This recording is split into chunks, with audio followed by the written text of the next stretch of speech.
I never thought that one day I would be the one to steer the ship that my family thought I was not capable of sailing. My name is Rachel. I am 31 years old, born and raised in a traditional American business family. My family owns a famous restaurant chain in the area, started by my grandfather in the 70s. Old photos cover the walls. My grandfather in a suit, standing in front of the first restaurant with a proud smile. He was an icon, a pioneer, and also the one who laid the foundation for all the glory that came after. I am the middle child of 3 children, and if you have ever been a middle child, you know what it feels like to be caught between expectation and oblivion. My older brother Brian has always been the center of attention, the one everyone in the family automatically sees as the successor. From a young age he was taken with his grandfather to meetings, learning how to negotiate, how to manage employees, how to read financial reports. Meanwhile, I was assigned to support roles, taking notes, making coffee, and sitting back and observing. I don't blame my parents. I just thought they didn't think I was strong enough. But that didn't stop me from pursuing my passion. I studied hospitality management at Cornell, one of the top programs in the country. I worked for major restaurant chains from New York to San Francisco, learning the ins and outs of operating models, market trends, and how to reinvent an old brand. Meanwhile, Brian stayed at home, acting as director, but largely relying on his grandfather's reputation. Yet every time I shared an idea about digitalizing management, integrating online reservations, or expanding the brand ecosystem, people would just laugh. That's not Henderson's style. Our guests don't need that kind of stuff.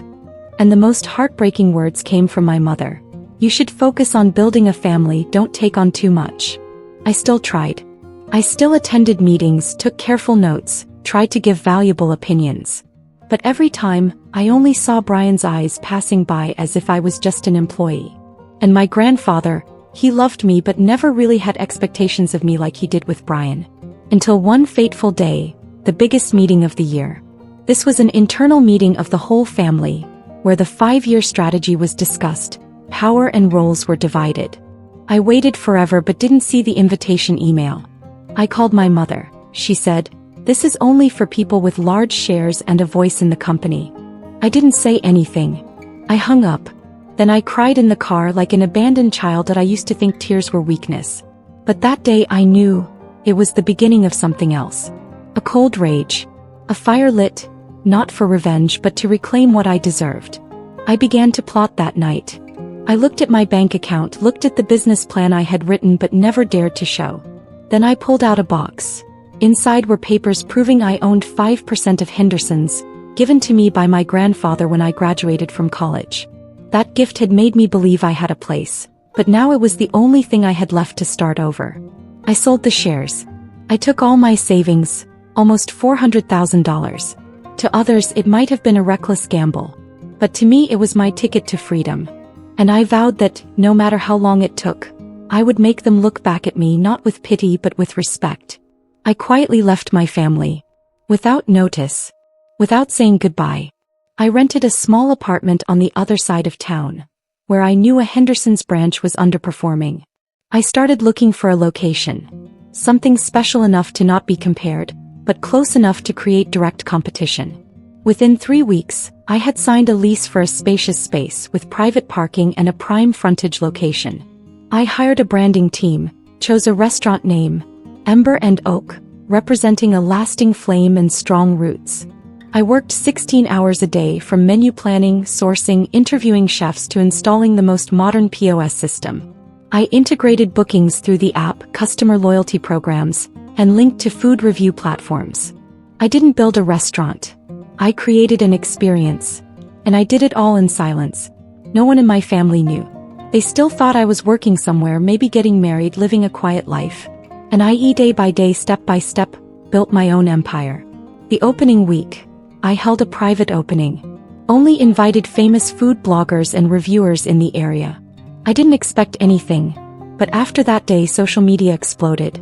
Ember and Oak review clips reached hundreds of thousands of views. The creative menu, modern space, and professional service were highly praised. The next day there was a long line of people waiting to reserve a table. And on a Saturday afternoon I looked out the glass door and saw Brian standing in front of the door. He didn't recognize me in my staff uniform. He just looked at the restaurant with an annoyed look. I overheard his conversation with his friend. "This damn place is killing all our customers.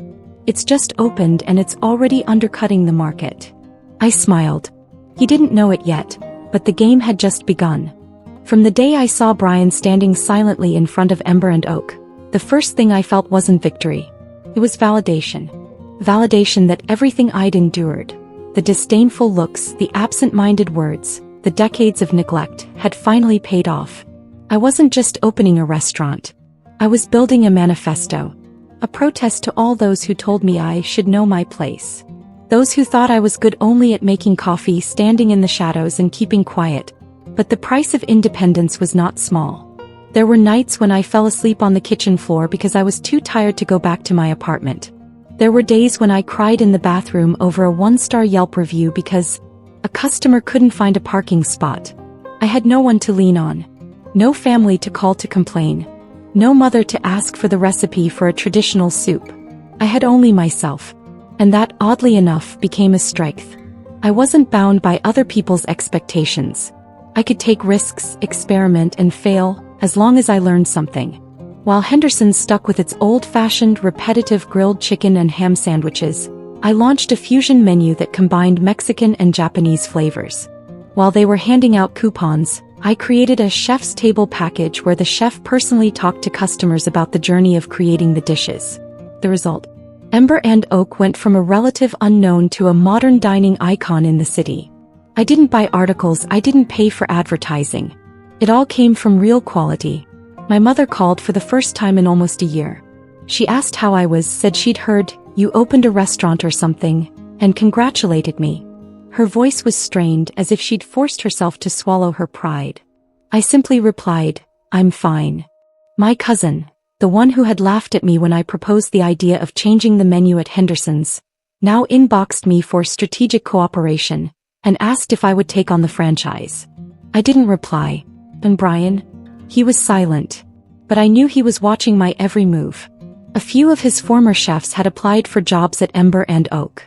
They said he had become difficult, lost his temper, and kept saying, "We can't let someone like him get ahead of us." Someone like him. I used to be hurt by that phrase. But now I'm grateful. Because without that contempt, I wouldn't have had a reason to try so hard. One evening in late March, I received a strange letter in my Ember and Oak mailbox. There was no sender. Inside was a photocopy of a proposal to sell the Henderson family stake to a foreign investment fund, along with a handwritten note. "If you want to protect the legacy, come to the meeting on the 10th. I sat there dumbfounded. Throughout my childhood, I had watched my grandfather adhere to the principle of family first, never sell out. Even when the company was struggling, he would say, "As long as there are Hendersons in the kitchen, there will be the soul of the restaurant." And now they wanted to sell? I knew it was about more than money. This was the final step to eliminate everyone who wasn't on our side. If this deal went through, the entire management structure would change, and people like me, talented or not, would be permanently sidelined. I looked back at the path I had taken, at the restaurant I had built, at myself. No, I wouldn't let them sell the soul of an entire generation just because they were afraid of change. And I will not be left out again. I will return. Not as a child to be accepted, but as an opponent, the most formidable they have ever faced. I arrived early that day of the shareholders' meeting. Dressed in a smart black suit, I entered the conference room where my blood relatives who had once dismissed me were now waiting, unaware that I was no longer the Rachel they had despised. Everyone turned when I opened the door. The room was silent for a few seconds. Brian raised his eyebrows, my mother looked startled, and my uncle whispered something to his wife. I just smiled and pulled out a chair, the speaker chair. "Hello everyone," I began in a calm voice. "I am invited as a private shareholder who had recently purchased shares from my Uncle Edward." A commotion spread across the conference table. Uncle Edward was an older founding shareholder who had wanted to sell his shares for a long time, but no one in the family had the means or interest to buy them back. I had approached him in advance, offering to buy all the shares at a premium to the market, using the profits from Ember and Oak. With that deal, I owned 25% of Henderson's. My mother was speechless. Brian blushed, looking as if he had been slapped in the face in the middle of the board. I continued, I have some suggestions for improving the operating model, especially for the branches that are losing money, such as branches 3, 7, and 9. Brian interrupted me. You have no right to speak here. You are no longer part of this family. I put the stack of documents on the table. I am the second largest shareholder. I have the right. The air in the room seemed to freeze. My mother clasped her hands. I looked at her for the first time, not with a plea for mercy, but with the calm of an equal. She said nothing. She just nodded, reluctantly but in acknowledgement. I presented the financial analysis, the growth charts of Ember and Oak, as a testament to my ability. A few members of the board nodded. Some sat there expressionless.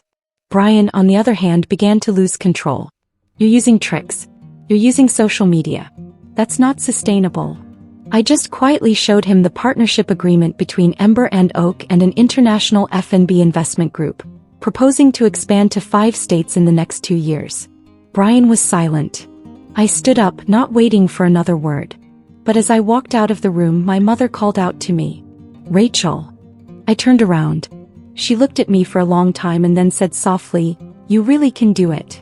I smiled and simply replied, "You always can. It's just that people never look." The next day, the local paper reported the spectacular comeback of Rachel Henderson, the young founder of Ember and Oak, as a new power investor in Henderson's Family Dining. Soon after, I received an email from the CFO of Henderson's, asking for an emergency meeting with me to discuss the restructuring strategy. I knew that even those who had voted me out had changed their minds. The next climax came when I attended an international food fair as a joint representative of Ember and Oak and Henderson's. When I stepped on stage, the media called my name. Cameras flashed. I could see my mother's eyes of surprise and envy in the audience. Brian didn't show up, but I heard that he was looking to divest his shares because he couldn't handle the pressure. One night my mother called. She wasn't scolding, she wasn't cold. She said hoarsely, "Can you come home for dinner?" I looked out the window. The city was lit up. I knew I could forgive, but not now. I replied softly, "Another day, Mom. I have an investor meeting." I hung up, sighing. There was still a gaping hole in my heart, but for the first time in years I didn't feel so small. I was back, and this time I was in the driver's seat. I used to think silence was acceptance. But no, it's the sharpest weapon if you know how to use it. After that night I stood outside the conference room door, listening to them laugh at me like I was useless. I vowed. One day I would sit in the same chair they had rejected me from. Not because I craved power, but because I wanted them to feel the same feeling of being ignored, of being invisible, of being excluded from the game they had a right to be in. I left the city a failure, but in my heart the fire never went out. I lived anonymously on the West Coast, renting a small room near the seaport. During the day I worked at a cheap furniture store. At night I studied online. Finance, management, branding, strategy. I never missed a day. Not a night went by without thinking about revenge. After 6 months, I applied for an unpaid internship at a startup. I made coffee, entered data, endured difficult bosses and condescending coworkers. But I learned how to run an organization, from the inside. I learned how people negotiate, build teams, and pitch to investors. I attended conferences and trade shows, made friends with strangers. I built my personal brand from scratch using a new name, Al Monroe. From a 10-square-meter rented room, Ember and Oak was born. It started as a small Etsy shop selling recycled wood decor with a minimalist, natural style. I hand-packed the boxes, wrote each line of thank you notes. No one knew that behind the brand was a girl who had been rejected from her own family business. I learned how to use social media, creating TikTok videos sharing the packaging process, posting photos of customers, sending feedback. Every time a customer gave me a 5-star review, I felt like I was one step closer. A year passed and I hired my first 2 employees. 2 years later we had a small office in Portland. I didn't choose Portland by accident. It was Henderson's weakest branch. They were suffering from poor service, outdated design, and poor management. I hired a team to analyze the market. Every weakness was listed in detail. Lack of innovation, high prices, slow customer response, no online presence. I built Ember and Oak into a carbon copy. Fair prices, a smooth shopping experience, 24/7 customer service. 3 years after I left, We passed our first $1 million in revenue. Meanwhile, Henderson's was floundering. I knew they wouldn't recognize me. The name Al Monroe never appeared in their family tree. I hired an investment firm to start buying Henderson's shares on my behalf. Every small shareholder, everyone frustrated by years of no profit, was approached. Some sold because they no longer believed in the company's future. Others were persuaded by promises of restructuring and sustainable growth. Every time I gained 1%, I found myself tightening the rope around the necks of those who had laughed at me. When I reached 25%, I knew it was time to act. I sent out a request for a shareholder meeting. The invitation was signed only, Al Monroe, representative of North Wave Holdings. That day I walked into the room that had once slammed the door in my face. But this time I did not stand aside. I sat in the middle seat, across from my mother, my cold uncle, and Brian, who had laughed the loudest. I opened the presentation slides. The numbers appeared. Negative growth for 4 consecutive quarters, 3 heavily losing branches, high turnover, poor customer reviews. Gentlemen, I said, my voice quiet, let's face it, Henderson's is dying. Brian jumped to his feet, screaming, "Who are you two?" I took off my glasses, looked him straight in the eye. "I'm Olivia." The air froze. My mother was pale. My uncle felt as if he had swallowed ice. "I'm the one you said would never stand a chance. I created a brand that would outshine Henderson's, and today I'm here to save it. Or end it." I presented my proposal. Buy back all the remaining shares, restructure from the ground up, merge with Ember and Oak, keep the Henderson's brand but operate under a new philosophy. Or let me pull out and they'd face bankruptcy in 18 months. The silence stretched for what felt like a century. My mother burst into tears. Brian left the room. 3 days later, the deal was done. I became 73% owner of Henderson's. I kept the name, as a reminder that no one could erase me from their history. I fired the entire board of directors. Restructured from the ground up. Every branch was transformed. White walls, oak, natural light, the scent of essential oils. The customer experience was upgraded to that of a luxury boutique. Profits increased 120% in 6 months. I brought back some of my old employees. People who had been good to me. They couldn't believe their eyes when they saw me in the CEO chair. One afternoon my mother came. She brought an old photo album. I didn't look at it. I just said, "You chose to side with them. Now you have to live with it." I wasn't angry anymore. I was just cold. And that coldness, that was the most severe revenge. When I officially took on the role of head of Henderson's, the world around me changed so quickly that even I was surprised. Success came like a tidal wave, sweeping away everything old, wounds and broken dreams. But at the same time, I also had to face a harsh reality. Revenge is not only about power but also loneliness, the price of being isolated in my own family. As each day passed, I clearly felt the distance in the eyes of my mother. The person who gave birth to me, the person I once longed to be acknowledged and loved. My mother was no longer the strong spiritual support she had been before. She became colder and more silent. Her eyes seemed frozen with deep disappointment, as if I had broken a sacred relationship with my own determination and ambition. Every meeting became awkward, no longer warm hugs or gentle words of encouragement, but instead a long silence, like an invisible wall separating mother and son. Brian, my brother, who used to laugh at me, who used to see me as invisible, now only had hostility and bitterness left. He left the company, left the game like a bitter loser before the change I brought. No explanation, no goodbye, just a fading shadow in Henderson's past. I knew he was tormented because I had not only taken power but also robbed him of the pride and position that belonged to him. The family split was no longer strange, but became a deep wound that was not easy to heal. The pressure of work kept increasing. Every decision I made was scrutinized. Every action had to face suspicion and judgment. I was not allowed to make mistakes because one failure could drag the whole company down to the abyss. Despite my resounding success in business, I still felt sleepless nights, lonely moments in the high-rise office. When the city was peaceful outside, my heart was in chaos. I wondered if the revenge I had worked so hard to build would really bring happiness, or just a new wound that was harder to heal. However, Henderson's under my hands was resurrected like a phoenix. The old branches were given a new coat with a modern, minimalist but no less luxurious style. The product line was completely renewed, targeting younger, more dynamic customers. Customer service became the gold standard with fast response speed, dedication, and sincerity. More and more customers returned, compliments began to appear on social networks. The media gave me constant attention. The story of a young girl who was rejected and looked down upon by her family, but stood up to change an entire family empire became a phenomenon in the business world. Many people admired me, many people looked down on me, thinking that I was too cold, cruel, and heartless. They said I had traded my family's love for power and money. I don't deny that, but I knew that if I hadn't been so decisive, I would still be invisible, still be left behind. Determination and perseverance helped me prove my worth, no matter how much loss or pain I had. In the following months and years, when the storm had subsided, I began to look at everything with a different mindset. Revenge is not the end, but just the first step on the journey to find myself again.